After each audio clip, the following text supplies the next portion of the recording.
Hey everyone, welcome back to the channel. Decided to pull together a quick valuation and update when we put out back in December. It's on Facebook, so if you've been following them, you'll see that they released their Q4 earnings today. Overall, I think pretty good, but a few things to note there. And let me hop on over to those real quick, and I'll show you what I'm talking about, and then we'll walk through the model we've updated. So here we have their Q4 earnings presentation that they just put out, and a few things I think that are, I guess first let's just look at, they have total revenue, pretty impressive growth for Q4, especially on a year-over-year basis, about 5 billion up, about 25%, something around there. So pretty good revenue growth and pretty strong revenue growth for the full year, and we'll look at that in the model as well. But the only thing I could really find that's in my mind a little bit concerning when talking about their financials or their performance in Q4 to finish off 2021. It's going to be around their active user base.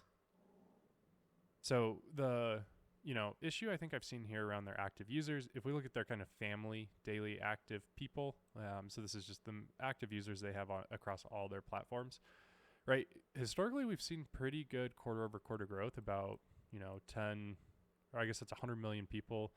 A little bit slow down here, but then kind of speeds back up, a little slow down. But really from Q3 to Q4, it's flat, which I think is a bad sign. Usually they see, a big jump in Q4, and this is across all their platforms. And if we look at monthly active user people, this is daily, monthly, we would expect that monthly user base to be growing as well. And unfortunately it's not. It's pretty flat from Q3 to Q4. And then average revenue is growing, so that is a good sign.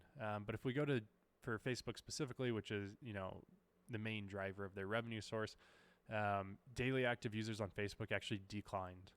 I don't know if this is the first time that that's ever happened. It's the first time I think that this has happened since I remember looking at financials. But their daily active users declining quarter over quarter is not a good sign, and I think that that's why we've seen this huge pullback. So you can see, right, rest of world declining, flat basically in Asia Pacific, Europe slightly up, and then US down. And then if we look at the monthly active users, it's just barely growing here, which is something I don't think we've really seen before. I think we've always seen 10, 20 million new users every quarter. So it's really, I think that that's really the big concern here is Facebook fully saturated in this marketplace? Are the tides turning? Are people going to abandon it?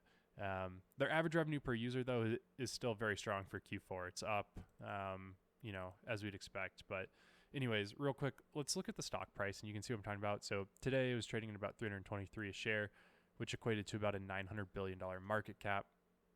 It's already down 23% after earnings came out. So they've already lost 22% of that. I think that brings them down closer to about a $700 billion market cap. So let me open up the model, and I'll quickly walk through this and then tell you my thoughts on if I think this is a good opportunity to jump into Facebook. So I have a lot of models on Facebook, a lot of videos. Feel free to check those out if you want to understand the full process I do to model out the revenue. Basically what I'm doing is I'm looking at their daily active users, which I convert based off their monthly active users, a conversion percentage, apply their most recent revenue per user, take kind of a mix there, and then from that I back into their revenue. And this is all done on this income statement tab. If you wanted to download this and follow through, you can see what I do. But we break it out by country, and then you can kind of see how I back into things. And I think from that standpoint, right, I'm projecting, you can see down here, daily active users. I'm still projecting daily active users to grow, but more in line with how we saw 2021. So historically, right, it was high single, low teens. 2021 grew at, just under 5%. So having them kind of revert back closer to a 5% and then slowly decrease as they get more users. Obviously, the amount of daily active users they have is capped at the world's population, which, I've pulled in just some like high level stats. Right. And what do we have? It's like roughly 7.5, 8 billion people on the planet. So they have, about a quarter of the planet using their platform. So not bad, but that's how I have their daily active users modeled out. Monthly active users, right, is going to be higher than daily, but still going to be a lower percentage. And then we look at the average revenue per user as well to kind of back into some revenue numbers here.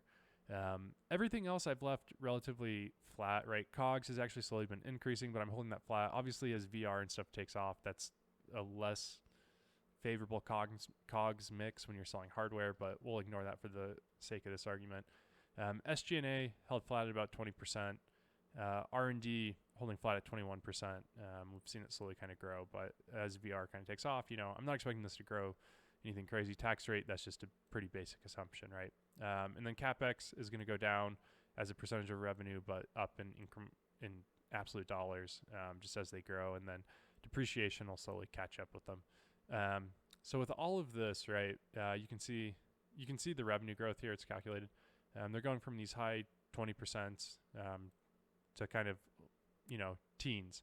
So pretty steep drop off, because my model, to be honest, I'm not factoring in, I'm factoring in continued revenue per user growth, but not as large as maybe they've seen historically.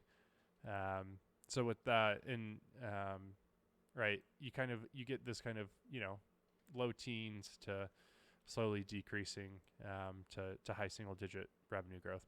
So this is going to take you from 117 to 326 billion in revenue. So not bad. I think this is a pretty conservative estimate, right? They could continue growing revenue per user higher, have better mix. Maybe the users that are left on the platform are very engaged, so they can monetize that better, things like that. So at a 10% discount rate, with these projections, we're about $720 billion valuation.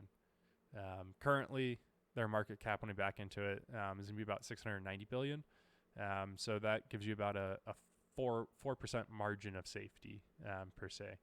I think this is a pretty conservative kind of view on it, right? I think if revenue grows a little bit stronger,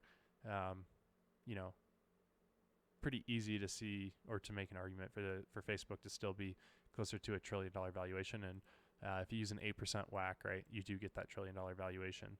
And I think Facebook's not super risky. I think there's some regulation risk there, but nothing crazy. So honestly, I think that this is a pretty attractive price. I think if you're in a position to potentially make an investment, right, with the stock being down, if it actually opens 25% down tomorrow, could be a good opportunity to hop in. Definitely do some more research. Listen to the earnings call, read the press release, all of that. Make your own call. But I think that this is a pretty good, quick little fire sale with the market overreacting. And I think a lot of that market overreaction, as I was mentioning, is really just coming from the user growth not being there quarter over quarter. That's kind of what, when I looked at this, what really stuck out to me. So I think it's still a pretty good opportunity and at a pretty good price. So anyways, if you have any questions or comments, feel free to leave them below. And thanks so much for tuning in.